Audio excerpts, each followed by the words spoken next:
छोड़कर सपा में शामिल हुए स्वामी प्रसाद मौर्य कुशीनगर के फाजिल नगर से चुनाव लड़ेंगे और एबीपी गंगा ने उनसे बातचीत की तो उन्होंने बताया कि वो 3 बार पडरौना से विधायक रहे हैं। हम वहां की जनता की सेवा कर चुके हैं, उनका सम्मान करते हैं। उनसे बातचीत हुई है, सुनिए आप भी। उत्तर प्रदेश में इस बार हो रहे विधानसभा के चुनाव कई मायनों में दिलचस्प है और खासतौर से कुछ प्रमुख नेताओं की सीटों पर सबकी निगाहें लगी थी। स्वामी प्रसाद मौर्य भी उनमें से एक है। पडरौना से जीतते आ रहे थे, लेकिन इस बार जब सीट की घोषणा हुई तो फाजिल नगर से उम्मीदवार हो गए। मौर्य जी, फाजिल नगर जाने की जरूरत क्यों पड़ गई? अब समाजवादी पार्टी के राष्ट्रीय अध्यक्ष श्री अखिलेश यादव ने जहाँ भेजा वहाँ चले गए। पहले भारतीय जनता पार्टी में थे तो उन्होंने हमें बदनी भेजा, हम वहाँ चले गए। हमारे लिए उत्तर प्रदेश का कोना कोना छाना हुआ है। हर जगह हमारी कार्यकर्ताओं की फौज है। पार्टी की ताकत अलग से खड़ी रहती है। पडरौना की जनता ने 3 बार अपना स्नेह प्यार आशीर्वाद दे के मुझे वहाँ लगातार जिताया और विधायक बनाया। अब श्री अखिलेश यादव जी ने मुझे कुशीनगर जनपद की फाजिल नगर में विधानसभा प्रत्याशी बनाया है और फाजिल नगर की जनता का सेवा करने का अवसर दिया है। इसके लिए मैं समाजवादी पार्टी के राष्ट्रीय अध्यक्ष श्री अखिलेश यादव जी को बहुत बहुत बधाई देता हूँ। आप तो 2017 में विधायक बने, फिर मंत्री रहे, 5 साल तो आपने वहाँ काम किया आप कहते हैं। फिर ऐसे में आपको कहना चाहिए था कि भाई जहाँ काम किया वहीं से टिकट दीजिए। आपने तो बैठे बिठाए बीजेपी को मौका दे दिया। वो कह रहे कि स्वामी प्रसाद मौर्य तो मैदान छोड़ के चले गए। भाई, मैं राष्ट्रीय अध्यक्ष के हर आदेश का अनुपालन किया हूँ। एक चीज़, पडरौना विधानसभा मेरी थी, आज भी है। मैं लड़ूं या न लड़ूं, जो भी लड़ेगा वो स्वामी प्रसाद मौर्य का चेहरा होगा और उसको हम जिताएंगे। यानी वहाँ पर भी कोई दिक्कत नहीं थी, लेकिन ये फैसला आपका नहीं। आपने नहीं कहा कि हमको फाजिल नगर भेजिए। स्वाभाविक रूप से ये राष्ट्रीय नेतृत्व का निर्णय है और मैं फाजिल नगर से भले चुनाव लड़ने जा रहा हूँ, लेकिन जनपद की हर विधानसभा जीतेंगे और प्रदेश के हर विधानसभा को जीतने के लिए मेरे दौरे भी चालू होने जा रहे हैं। हमने आज हृदय नारायण दीक्षित से बात की। आप विधानसभा अध्यक्ष रहे, आप मंत्री रहे। उन्होंने साफ तौर पर कहा कि स्वामी प्रसाद मौर्य कहीं ना कहीं बीजेपी से डरे हुए हैं। आशीष पटेल जो एमएलसी हैं अपना दल के, वो कह रहे हैं कि बीजेपी ने ऐसी घेराबंदी की है कि स्वामी प्रसाद मौर्य छोड़ के चले गए सीट। अब भारतीय जनता पार्टी जो खुद डरी हुई है, उससे दूसरों को डरने की क्या आवश्यकता है? यानी आप कह रहे हैं कि ये अखिलेश यादव ने ही तय किया कि आपको कहाँ से लड़ना है। आपकी कोई चॉइस नहीं थी। आपको कहीं से भी लड़ाते आप लड़ जाते। गोरखपुर से लड़ाते, सिराथू से लड़ाते, कहीं से भी लड़ाते। किसी विधानसभा लड़ सकता हूँ। सिराथू भी जा सकते थे। हम कहीं भी लड़ सकते थे। राष्ट्रीय अध्यक्ष जहाँ भेजते वहाँ चला जाता। पल्लवी पटेल को केशव प्रसाद मौर्य के खिलाफ उतारा है। खुद आशीष पटेल कह रहे हैं कि जिसने सोनीलाल पटेल की पार्टी को तोड़ दिया उसको कौन जिताएगा। अब कौन क्या कहता है, कौन क्या नहीं कहता, 10 मार्च का परिणाम बताएगा कि पल्लवी पटेल कितने भारी मतों से जीतती है। तो आप नामांकन कब करेंगे? अभी तो मैं अपने साथियों से पूछा नहीं हूं। वैसे मैं कार्यकर्ताओं से बात करके तय करूंगा। आपने जब इस्तीफा दिया था, केशव प्रसाद मौर्य का नाम लिया था कि उनको भी कहा गया था कि आपको ये बनाएंगे वो बनाएंगे। कल वो नामांकन करने जा रहे हैं, कुछ उनको शुभकामनाएं देंगे? अब जो भी किया है उसका दुष्परिणाम भोगने का मौका आ गया है। जनता इनको भी और इनके तमाम साथियों को खदेड़ चुकी है। सिराथू में वहाँ की जनता जो रही है, जब भी जाएंगे तो खदेड़ा होगा, तेज़ी के साथ होगा और इनको भागना पड़ेगा। आखिरी सवाल, कांग्रेस से क्या कुछ अंदर अंदर पैक्ट हो चुका है क्या? क्योंकि कांग्रेस के लोग आपके पास भी आते थे, फिर आप समाजवादी पार्टी चले गए। अब उन्होंने दोनों कैंडिडेट नहीं उतारे, न शिवपाल यादव के खिलाफ न अखिलेश यादव के खिलाफ। भाई, कई ऐसे मौके थे जब रायबरेली में भी समाजवादी पार्टी ने कांग्रेस की राष्ट्रीय अध्यक्ष सोनिया गांधी जी के खिलाफ प्रत्याशी नहीं दिया था। और सोनिया गांधी जी अगर केरल में समाजवादी पार्टी के राष्ट्रीय अध्यक्ष अखिलेश यादव के खिलाफ प्रत्याशी नहीं दिया तो स्वाभाविक रूप से उन्होंने अपना बड़प्पना दिखाया है। इसके लिए उनके इस निर्णय का मैं बहुत स्वागत करता हूँ। तो ये आपने सुना, क्या कहना है पूर्व कैबिनेट मंत्री स्वामी प्रसाद मौर्य का। साफ तौर पर कह रहे हैं कि फाजिल नगर जाने का फैसला उनका नहीं है। अखिलेश यादव ने जहां तय कर दिया वो वहां जाकर चुनाव लड़ रहे हैं।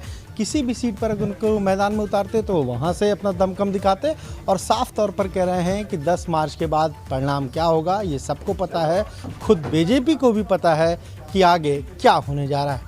कैमरा मैन मेहदी हसन के साथ अनुभव शुक्ला, एपी गंगा, लखनऊ।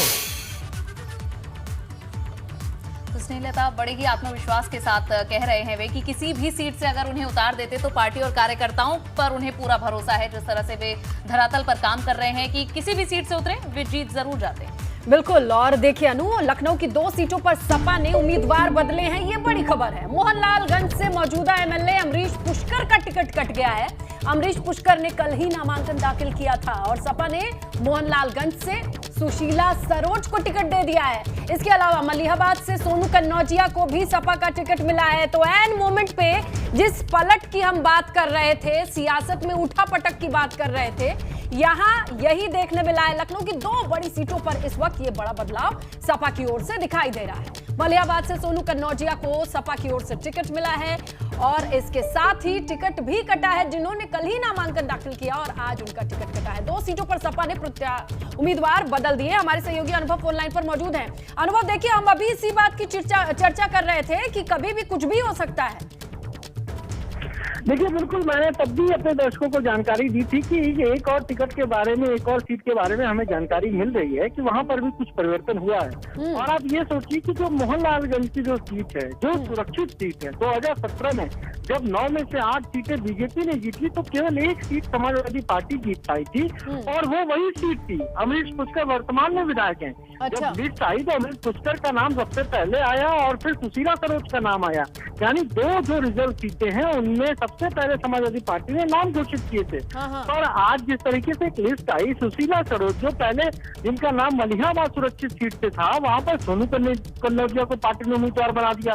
अब ये कहा जा रहा है कि सोनू कन्नौजिया भी बेसिकली सुशीला सरोज के ही, अगर हम कहें, वजह से टिकट मिला है। क्यों? क्योंकि सुशीला सरोज को अब वहां से हटाकर मोहनलालगंज सीट पर भेजा गया है और वहां पर अमरीश पुष्कर कल नामांकन भी कर चुके हैं। तो ये एन मोमेंट पे इनकी रिपोर्ट इतनी नेगेटिव कैसे हुई? उठापटक की वजह क्या पता चल रही है? देखिए जाहिर सी बात है, सुशीला सरोज पार्टी की बड़े कद की नेता हैं, सांसद रही हैं। अब जब उनको पहले मलिहाबाद सीट पर उतारा तो वहां शायद लग रहा होगा कि ये गलती से वहां उतार दिया और इसीलिए उनको शिफ्ट किया होगा। या फिर हम जो बार बार बात करें, जो जातीय समीकरण हो वो शायद उस सीट पर ना उतने ठीक हो जितने की अगर मोहनलालगंज सुरक्षित सीट की बात कर लें तो ये एक बड़ी वजह हो सकती है। और खुद हमारी अभी अमरीश पुष्कर से बात हुई है, उनका साफ तौर पर ये कहना है कि हाँ उन्होंने नामांकन तो कल कर दिया था और पार्टी की तरफ से देखिए नामांकन के लिए भी फॉर्म जो होता है वो एक और जारी कर दिया गया, यानी वो सुशीला सरोज के लिए जारी कर दिया गया। कल लखनऊ में नामांकन का आखिरी दिन है तो सुशीला सरोज उस सीट पर नामांकन दाखिल करेंगी। शुक्रिया अनुभव इस पूरी जानकारी के लिए। तो जहां प्रत्याशियों की सूची भी आ रही है लेकिन ये भी भरोसा नहीं है कि जिनके सूची में नाम है क्या वाकई वे बने रहेंगे या नहीं और नामांकन के बाद भी क्या उनका टिकट कट सकता है या नहीं।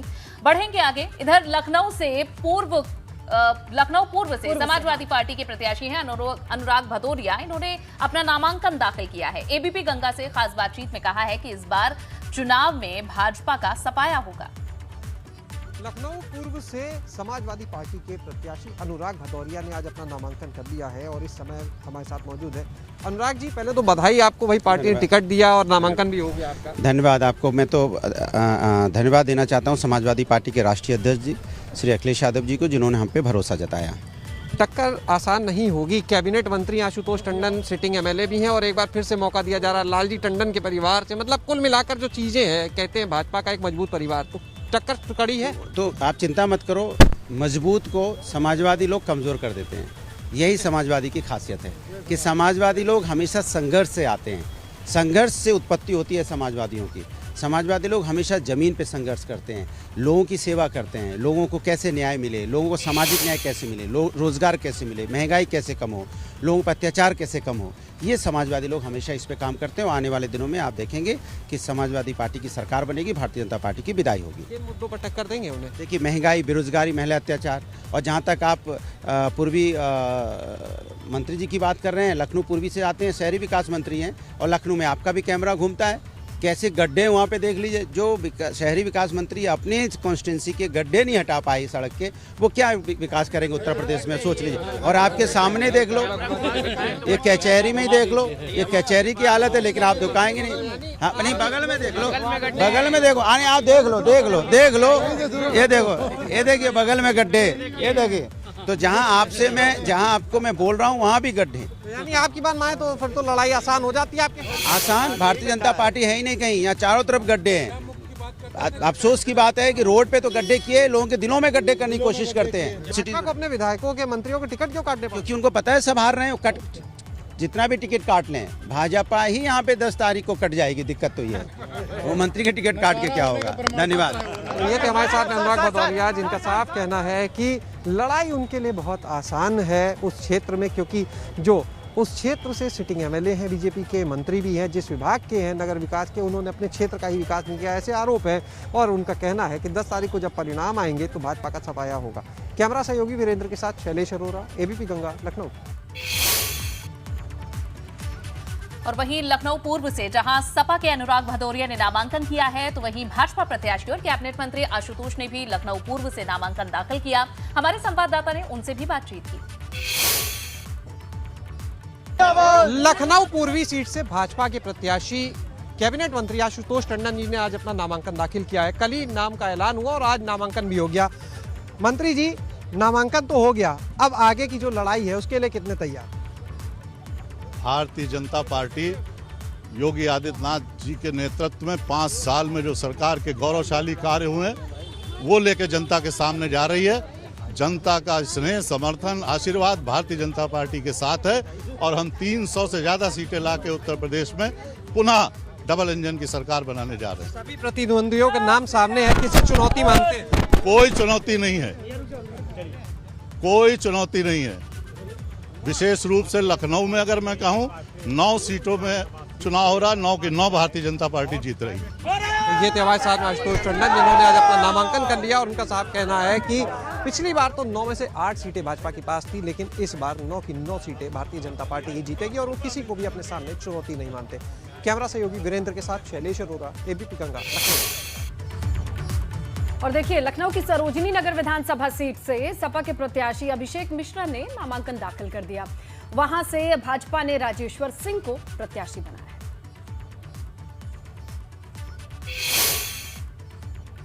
लखनऊ की सरोजिनी नगर सीट से समाजवादी पार्टी के प्रत्याशी अभिषेक मिश्रा जी आज नामांकन करके आ गए हैं, हमारे साथ है। अभिषेक जी, पहले तो बहुत बहुत बधाई आपको। बहुत धन्यवाद आपको। आज ही नाम आया लिस्ट में और आज ही नामांकन, तैयारी पहले से थी सारी? देखिए, समाजवादी पार्टी का नेतृत्व हमारा ये तय करता है कौन सा कार्यकर्ता लड़ेगा, कौन नहीं लड़ेगा, कौन कहां लड़ेगा।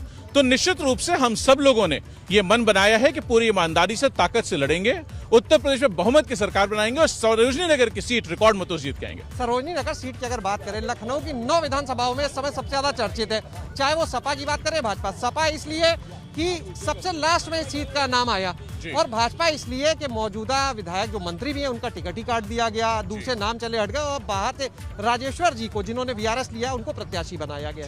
क्या लगता है आपके लिए कितनी बड़ी चुनौती है? अब ये तो भारतीय जनता पार्टी से पूछना चाहिए कि उन्हें पूरी इतनी बड़ी विधानसभा में, इतने बड़े लखनऊ शहर में लोकल प्रत्याशी क्यों नहीं मिला। अगर कोई ऐसा आदमी नहीं उनके पास जो विधानसभा लड़ सके, जहां उन्होंने मंत्री बना रखा था, उस मंत्री का टिकट काटा। क्यों काटा? वो इसीलिए काटा क्योंकि जनता बहुत नाराज है। जनता में जहां पहुंचना था वहां पहुंचे नहीं, किसी के सुख दुख में शरीक नहीं हुए, काम कोई किया नहीं, किसी को सम्मान दिया नहीं, जो लोग दरवाजे आए उनको पूछा नहीं।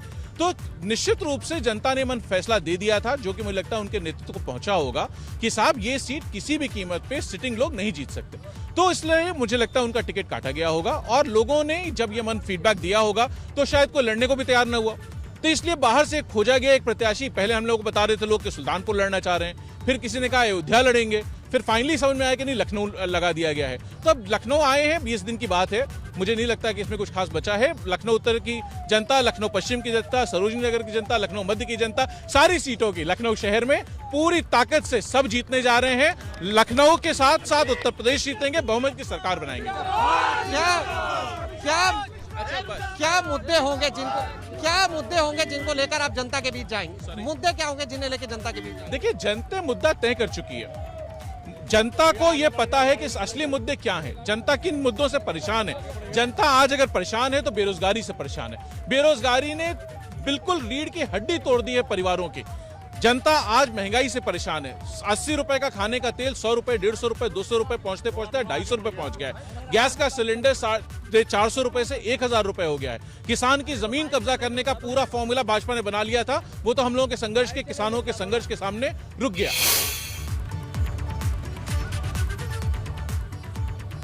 बढ़ते हैं आगे। ज्ञानधारा इंडस्ट्रीज प्राइवेट लिमिटेड की एमडी रितु अग्रवाल ने यूनियन बजट 2022 का स्वागत किया है। कहा है कि सरकार ने कैपिटल एक्सपेंडिचर 35% बढ़ाने का जो प्रावधान किया है। कोविड टाइम में सभी बिजनेस इंडस्ट्रीज ने बहुत सफर किया है, इससे इकोनॉमी को बूस्ट मिलेगा।